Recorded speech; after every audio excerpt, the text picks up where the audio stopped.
Hello everyone to this new video. In this series of video is gonna be a series of 5 questions responded or answered each per video. Those are destined for those who are preparing the CSCA exams.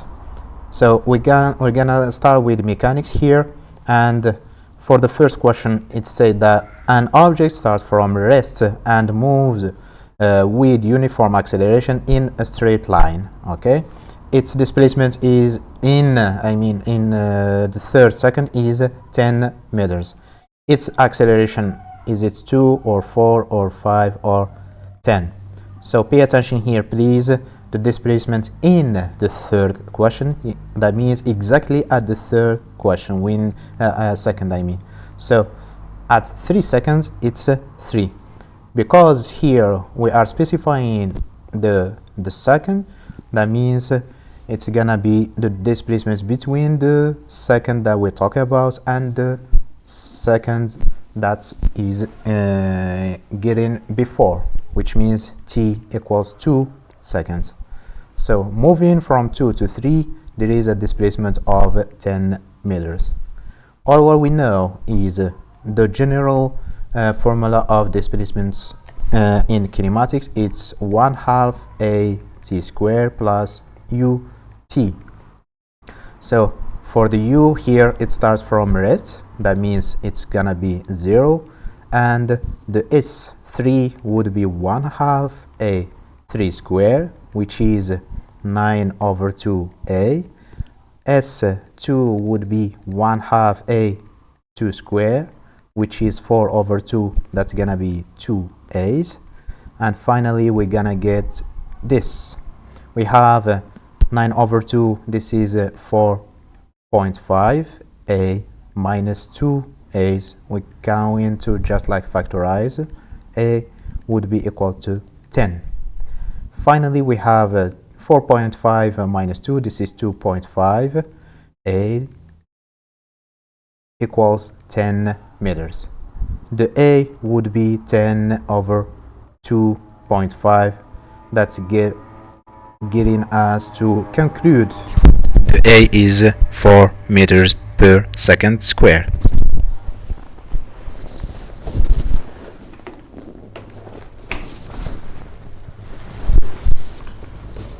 For the next question here,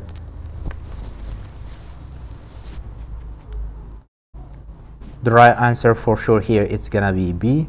For the next question here we have 2. Which of the following statement is true about Newton's first law? This is the first law. For A, we have an object can only maintain uniform linear motion when it's not under force. And for B, it's force is the cause of the motion of an object. Newton's first law can be directly verified by experiment. And finally we have D. Newton's first law states that objects have inertia and maintain their original state of motion. So which one of these 4 is correct? What do we have for A? We have an object can only maintain uniform linear motion when it is not under force. This is not correct. We can see an object that is maintaining uniform linear motion when it is even under forces, but the net force, this is what matters. Net force equal to 0, even though the object could be at a motion. So for the A, it's not correct. Force is the cause of the motion of an object. This is not exactly correct. That means an object could be at a motion even if it's not under any external action, forces. Okay, so for B it's not correct as well. Newton's first law can be directly verified by experiments. This is too hard because there would be friction effect. That means which means the law couldn't be verified that easy. Newton's first law states that objects can or have inertia and maintain their original state of motion. This is actually the good answer here, because the first law states that the objects have inertia and it maintains their original state of motion. If it's at rest, it would be keep its immobility, and if it's at motion, it would be at a straight line motion as well. Okay, so for the next question, the 3, we have here an object with a mass of 2 kilograms, this is the mass, is moving in a uniform circular motion with a speed of 5 meters per second. So the motion is a circular and the magnitude is 5 meters per second. The mass here is 2 kilograms and a radius of 2 meters. The magnitude of the centripetal force acting on it is, what's gonna be the value of the force here? We have all data here. We have the Newton's second law state that F net would be equal to ma. Because we are talking about the circular motion, the acceleration would be centripetal one, which means it's gonna be mv squared divided by r. Okay, so let's calculate what is the v squared divided by r. We have the F is, the mass is 2 kilograms times the v, it's 5 squared divided by the 2 as a radius. Simplifying with the 2, it's gonna be 25 newtons, which means the D is the correct answer for our question number 3. Let's have a look at the 4 and the 5 before closing this video. So we have here a simple pendulum is in simple harmonic motion.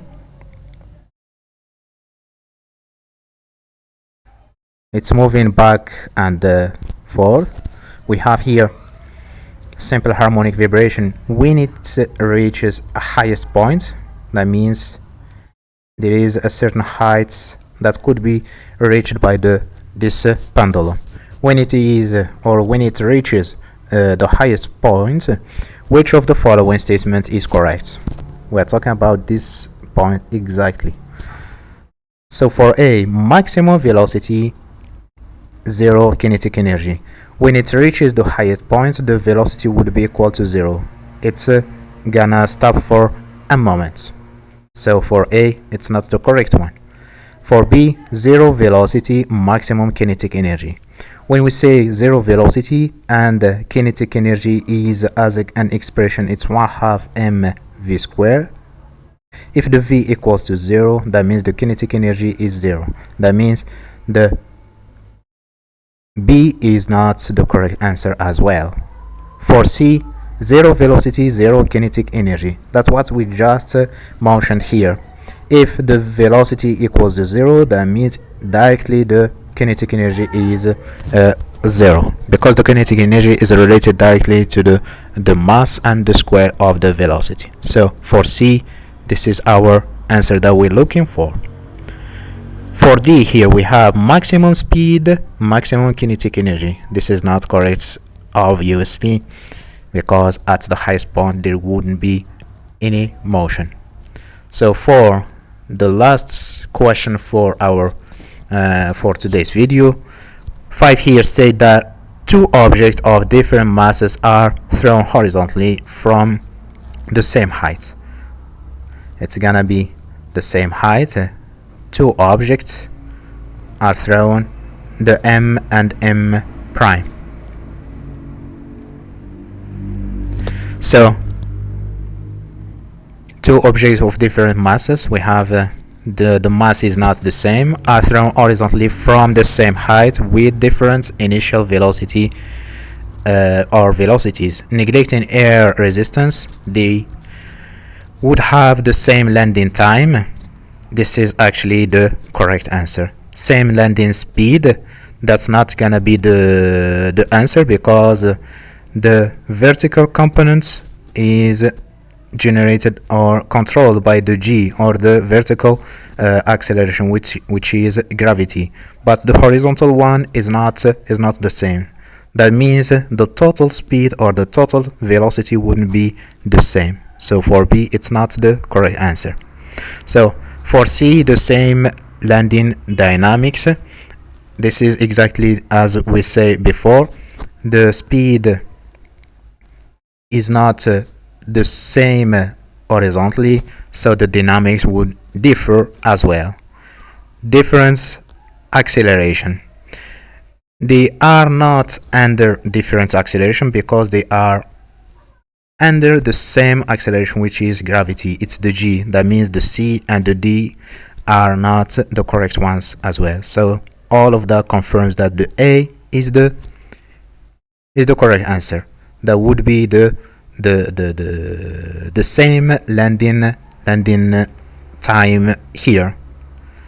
We can even demonstrate that very quickly.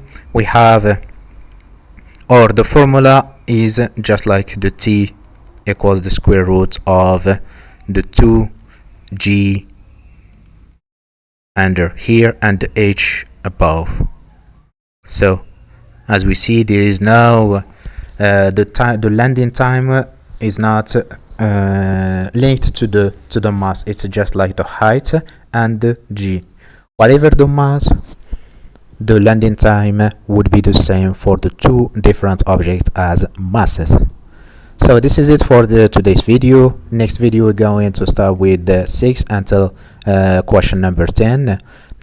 Don't forget to subscribe and hit the bell so you would be get notified if the next video is posted. So until the next video, take care of yourself.